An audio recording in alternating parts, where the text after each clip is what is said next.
como qualquer um tem liberdade de perguntar, a gente tem liberdade de responder. Eu não vou responder, você fez 4 perguntas, eu não vou responder as 2 segundas, as duas últimas. Por quê?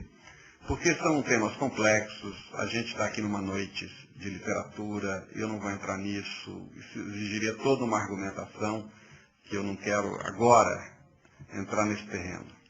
Mas posso te dizer o seguinte, no meu primeiro livro de contos, intitulado O Aquário Negro, na verdade ele foi a primeira edição desse livro, por força do contexto da época, saiu com o título de um outro conto. A Vida Suspeita do Subversivo Raul Parello. Depois, numa nova edição, o editor achou que esse título, que permaneceu no livro esse conto, mas que o título era muito xiita, vamos dizer assim, na linguagem de hoje, né, muito colado na questão da ditadura. A ditadura já havia acabado, então ele pôs o título num conto, que aliás eu também concordo que é muito superior a esse outro, chamado O Aquário Negro. E ficou com esse título. Bem, são 2 livros muito diferentes, e a diferença está que O Aquário Negro são 10 contos, todos ambientados em Minas. Assim como o Diabo é o meu personagem agora, ali Minas é o meu personagem. Minas Gerais com as suas diabruras, inclusive, né? Por exemplo, tem um conto, os mineiros aqui, que não devem ser poucos. Quem é mineiro aqui? Levanta o braço. Falei? Né? Alguns devem se lembrar disso, que saiu uma notícia que mexeu com o Brasil. Um minuto, pergunta quem tem parente mineiro aqui pra você ver. Quem tem parente mineiro aí. Todo mundo. Mas olha, saiu uma notícia que correu o mundo de que em Caratinga, que é a terra do Ziraldo, havia descido um disco voador. E veio o avião dos Estados Unidos interessado, né, a imprensa toda baixou em Caratinga para ver o tal do disco voador. Depois, em Belo Horizonte, nós tivemos um prefeito, Tibau, cuja grande bandeira de campanha dele era colocar um navio na Lagoa da Pampulha. Né? Correção, candidato a prefeito. Candidato a prefeito, ele não foi eleito. Candidato a prefeito, porque ele queria colocar um navio achando que com isso ia saciar a saudade que o mineiro tem do mar. Né? O Juscelino fez a lagoa, mas ficava faltando assim completar o cenário com um navio. Então eu trabalho essas coisas de Minas Gerais ali. Então é diferente.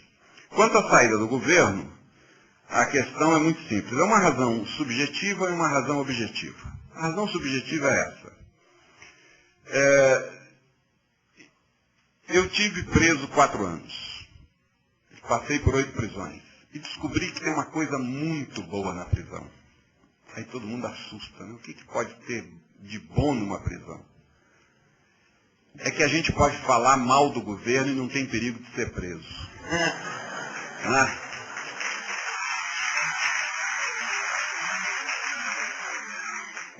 Estando no governo, a gente não pode falar mal dele.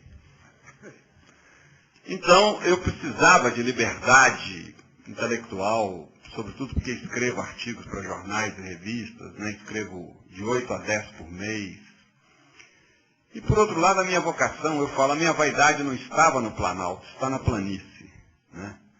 A minha vocação é ser pregador, né? Por isso eu entrei para a Ordem dos Pregadores, que é um nome técnico da Ordem Dominicana. É sair por aí falando, conversando com o povo, enfim. E assessorar movimentos sociais, que eu sempre gostei de fazer isso. Então, o Lula entendeu perfeitamente, né? Foi um processo muito tranquilo a minha saída, muito bem conversado. Desde maio de 2004 eu já tinha prevenido ele que no fim do ano deixaria o governo, houve toda uma transição tranquila. E tenho muito orgulho de ter participado no governo e continuo convencido de que o Brasil é melhor com Lula do que sem ele. Né? Por outro lado, eu vejo muitos aspectos positivos no governo, como o próprio Fome Zero, e uma das falhas do governo, um dos aspectos negativos, é que o governo é melhor do que ele consegue mostrar para a nação. A publicidade do governo não é tão bem feita quanto eu gostaria. Há muita coisa boa que o governo está fazendo e que as pessoas não ficam sabendo. A gente lá dentro ficava sabendo. Né? Mas eu tenho, e o Lula sabe disso, enfim, eu tenho uma crítica à política econômica. Eu acho que o empenho para reduzir a desigualdade, para fazer a reforma agrária, deveria ser maior. Então, como eu defendo essa tese, ficava difícil eu, estando no governo, em público, defender o aumento de juros.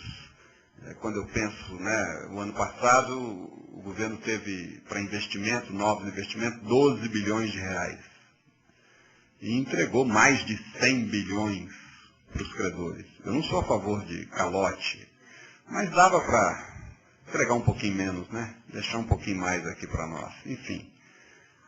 Mas é isso. Eu fiquei feliz de ter feito esse trabalho e continuo apoiando esse governo e o ano que vem farei tudo para a reeleição do Lula. Fredbeto, se você me permite fazer uma pequena digressão nesse diapasão que vem a conversa, para te ouvir a tua opinião sobre a crônica, se esse é um gênero literário injustiçado um pouquinho no Brasil, está certo, temos aí vivos, grandes mestres do gênero, eu lembro do Coni, Veríssimo, anteriormente CDA, Nelson Rodrigues, que mais? Rubem Braga, enfim, do gênero, se ele é injustiçado e da forma da composição, como você havia dito há pouco, a respeito do conto, da abolição, enfim.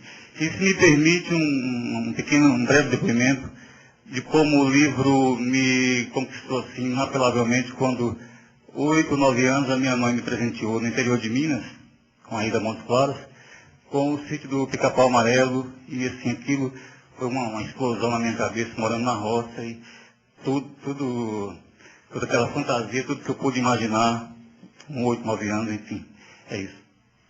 Olha, você não desviou não, pelo contrário, você voltou o tema para a razão pela qual estamos todos aqui. Bem, primeiro, esse é um gênero literário muito apurado na literatura brasileira. Nem todos os países têm tão bons cronistas ou desenvolveram tanto a crônica quanto o Brasil. Você citou aí vários, né? A gente poderia lembrar Fernando Sabino, o Clara Rezende, enfim, o quarteto lá dos mineiros, o Hélio Pellegrino, o Paulo Mendes Campos. Eu considero o melhor, a crônica continua atualíssima no país, os principais jornais têm espaço nobre para a crônica, eu considero hoje o nosso melhor cronista, o Luiz Fernando Veríssimo. Mas nós temos excelentes, como João Baldo Ribeiro, Inácio Lala Brandão, Zenir Ventura, Luiz Garcia, enfim, nós temos excelentes cronistas hoje, você citou também o Coni. Né? A crônica também é um gênero difícil, porque num espaço muito curto, quase como uma obrigação, porque uma coisa é eu fazer um livro de contos sem ninguém estar marcando prazo. Mas quando você escreve crônica, você precisa praticamente toda semana ter uma boa história, com início, meio e fim. E isso não é fácil.